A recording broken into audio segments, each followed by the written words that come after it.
Olá, senhoras e senhores, vamos responder a mais uma pergunta sobre filosofia clínica. E essa pergunta foi feita no vídeo O que é a filosofia clínica? E no vídeo, o comentário foi de Leon Marx, se não me engano, e ele diz o seguinte: bom dia, estou terminando minha graduação e licenciatura em filosofia e quero buscar um rumo que não seja tão somente as salas de aula, visto a decadência na educação, principalmente em relação às disciplinas de ciências humanas, inclusive a baixa carga horária e o desinteresse dos alunos. Estou em dúvida quanto a me especializar em filosofia clínica ou aconselhamento filosófico. Também tenho interesse em arte-terapia. Cito este ponto, pois eu gostaria de unir as práticas se possível. Dito isso, seria uma boa você fazer um vídeo diferenciando aconselhamento filosófico de filosofia clínica. Aí ele vai fazer um comentário. Tem muita confusão sobre essa distinção na internet, tanto quanto seus autores e fundadores. Então vou fazer aqui uma brevíssima exposição desse tema e depois, se vocês quiserem, eu expando um pouco mais essas reflexões. Bom, primeiro ponto. O aconselhamento filosófico ele é diferente da filosofia clínica. Por algumas razões. No livro Mais Platão, Menos Prozac, de Lou Marinoff, Lou Marinoff, se eu não me engano, é canadense, ele vai fazer uma distinção a partir de um exemplo que ele dá sobre o que seria um jogo de xadrez. Ele vai fazer a distinção de como é que seria o procedimento de um psicólogo, de um psicanalista, de um psiquiatra e de um aconselhador filosófico, né? E, bom, nessas distinções ele faz o seguinte, ele vai dizer que, por exemplo, quando todos eles vão perguntar, né, pelo menos o psicólogo, o psicanalista e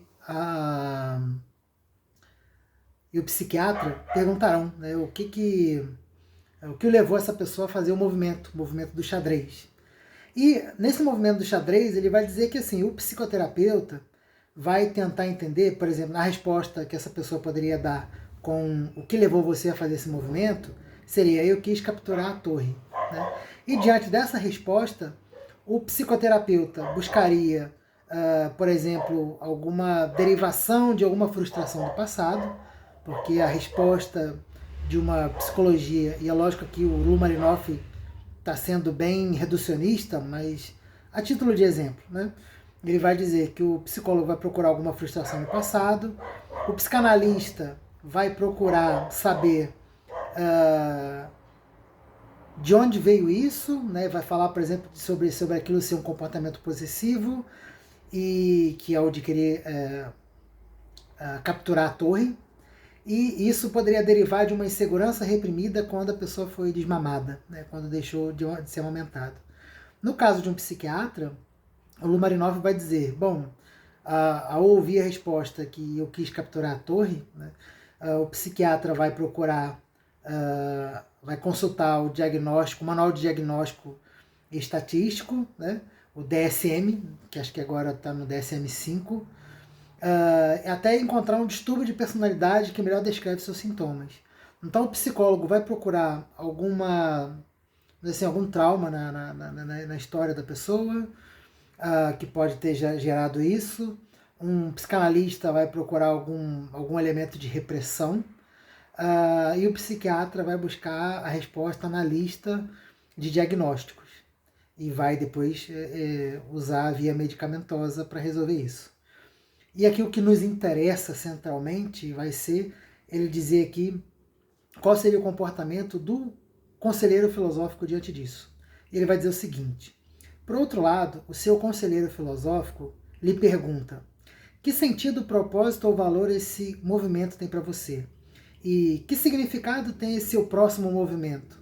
E como avaliaria a sua posição geral nesse jogo e como poderia melhorá-la?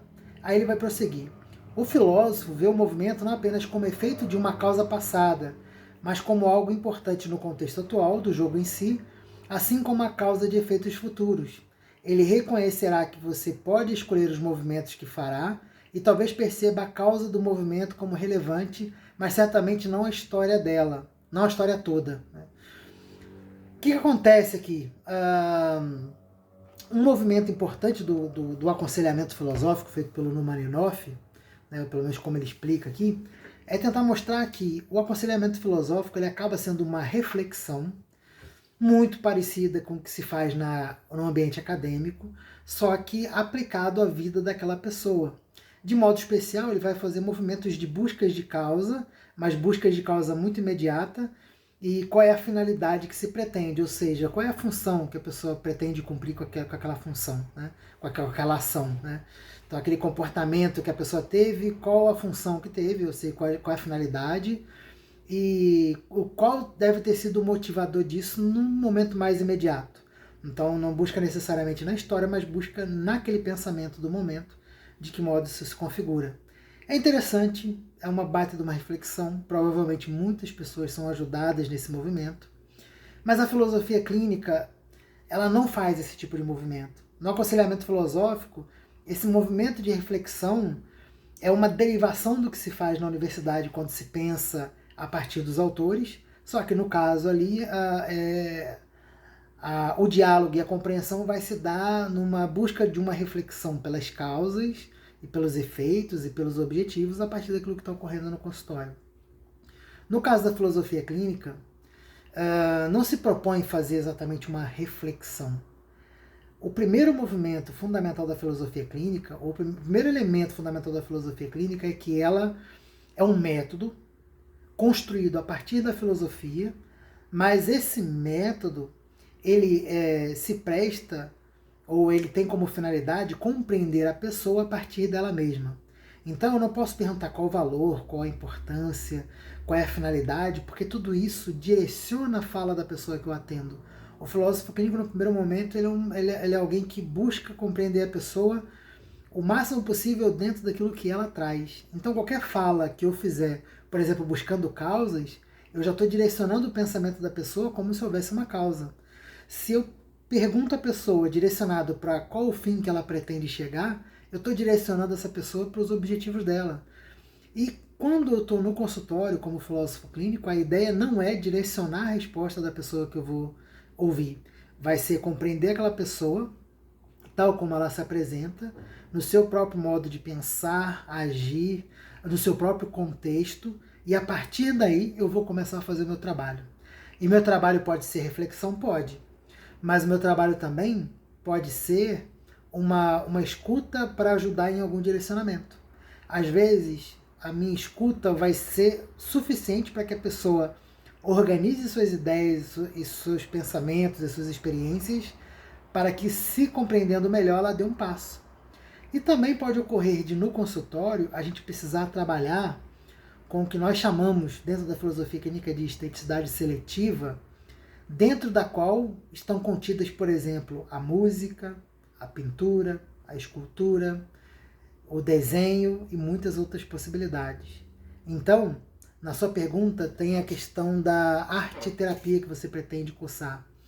É interessante, sim, lógico. Na filosofia clínica, a arte-terapia aconteceria. Só que aconteceria segundo a demanda da pessoa que a gente estaria atendendo. Ou seja, eu não tenho um pressuposto de que com todas as pessoas que eu vou atender eu vou trabalhar com arte. Quem vai me dizer se eu devo utilizar da arte para ajudar aquela pessoa é a própria pessoa. A metodologia da filosofia clínica abrange a possibilidade de eu trabalhar com arte, abrange a possibilidade de eu trabalhar com raciocínio, abrange a possibilidade até de, se necessário, eu trabalhar com livros de filosofia, né? De qualquer área da tradição filosófica. E engloba muitas outras possibilidades. A filosofia clínica ela tem como principal contribuição a ideia de se moldar ou se adaptar à singularidade, ou seja, à característica inédita de cada pessoa. Então eu não tenho nenhuma noção prévia sobre o que será feito como procedimento clínico no consultório. O método do filósofo clínico, ela engloba principalmente a ideia de, desde o começo da terapia, eu ter uma abertura metodológica que me permite compreender essa pessoa. Aí eu compreendo essa pessoa a partir do contexto dela, naquilo que a gente chama de exames categoriais. Eu compreendo essa pessoa a partir de sua constituição interna, que a gente chama de estrutura de pensamento, que tem emoções, valores, modos de ver o mundo, de ver a si mesma, epistemologia, movimento de conhecimento e por aí vai.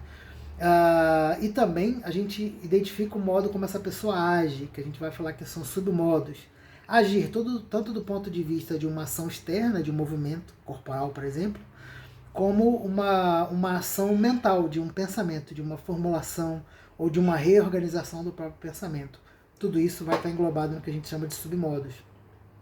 E a filosofia clínica, então, ela se adapta aos modos de ser e de agir de tantas pessoas quantas existem, porque ela se adapta à singularidade dessas pessoas.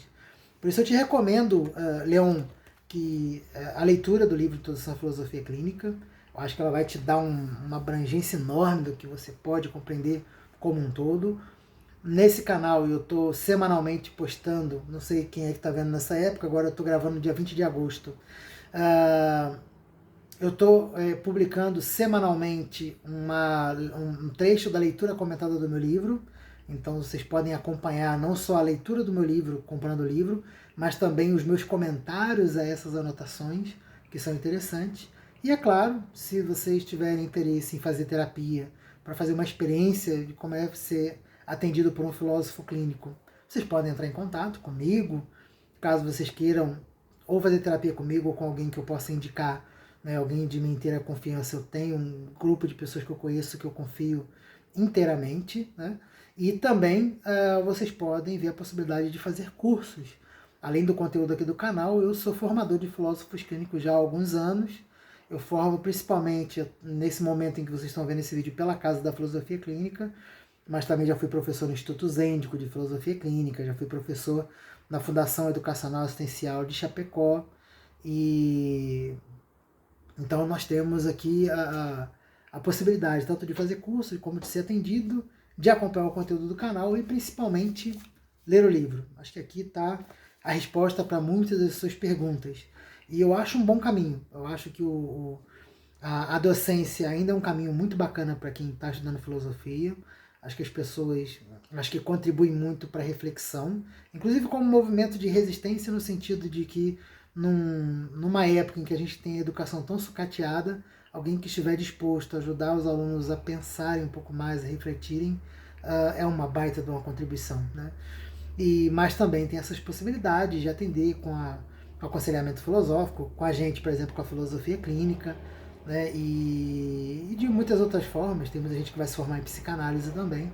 Então as opções estão aí e são todas muito interessantes. Lógico que eu vou enfatizar aqui a filosofia clínica, porque é minha área, eu acredito muito nela. Se eu não acreditasse tanto nela quanto eu acredito, eu poderia ter abraçado outras possibilidades também. Mas nesse momento estou muito satisfeito com a filosofia clínica. E é isso. Espero ter sido claro, espero ter trazido aqui alguns esclarecimentos. Caso vocês queiram saber mais algum aspecto específico, o próprio Leon ou mais alguma outra pessoa, por favor, deixa a mensagem aí nos comentários que eu vou responder vocês, tá bom? Vejo vocês no próximo vídeo.